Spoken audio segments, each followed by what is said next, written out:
आभार है। धनबाद जिले के गोविंदपुर प्रखंड के सहाराज पंचायत के रामपुर पहाड़पुर के पावन धरती पर जेबी गैसेस के सभी सदस्यों तथा यहाँ आए सभी लोगों को जोहार करती हूँ।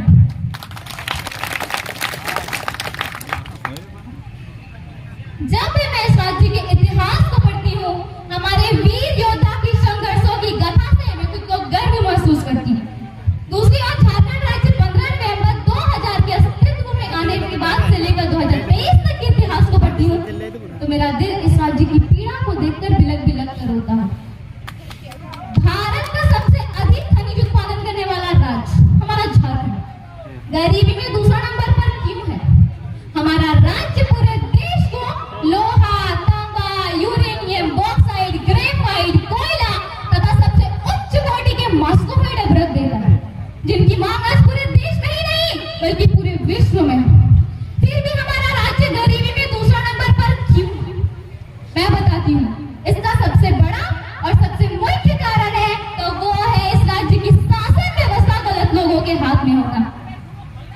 भारत का शायद ही कोई ऐसा राज्य होगा जहाँ 11 बार सरकार बदली, 3 बार राष्ट्रपति शासन लागू हुआ और 6 बार अलग अलग मुख्यमंत्री बने।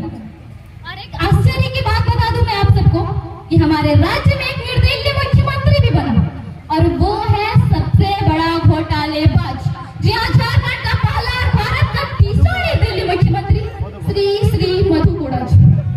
उन्होंने अपने शासन काल में 34,000 करोड़ का घोटाला किया। जरा ध्यान से सुनो, मधु कोड़ा जी ने अपने शासन काल में 34,000 करोड़ का घोटाला किया, जिससे मतलब जितना हम सोच भी नहीं सकते। या यूं कहे, इस सामने जो हमारे गिरवा पहाड़ देख रहे हैं ना, उस 34,000 करोड़ से हम इस पूरे पहाड़ को ढक सकते थे। और इतना ही नहीं, 4 करोड़ की रिश्वत देने का इस पर जुर्म भी सिद्ध हुआ। पता चलने पर 144 करोड़ की संपत्ति जब्त हो गई। और हंसी तो तब आती है जब दिसंबर 2017 में इन्हें दोषी ठहराया गया और मात्र 3 साल की जेल की सजा और 25 लाख का जुर्माना दिया गया। जरा ध्यान से सुनिएगा, जहां इन्होंने 34,000 करोड़ का घोटाला किया जिससे हम इस पूरे पहाड़ को ढक सकते थे, वहां केवल उन्होंने 25 लाख दिया। जो हमारे विक्रम भैया दिख रहे हैं ना, इनके दोनों जेब में पॉकेट में जाएंगे 25 लाख रुपए।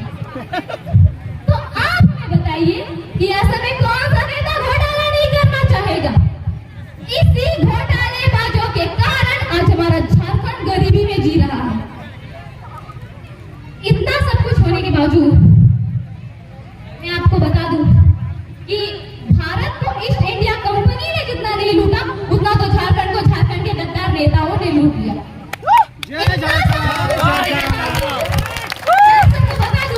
इतना सारा कुछ होने के बावजूद सरकार से जब हम भोले भाले स्टूडेंट्स नियोजन की मांग करते हैं तो यहाँ की सरकार हमें कहते हैं मुर्गी पालो, सुअर पालो, अंडा बेचो,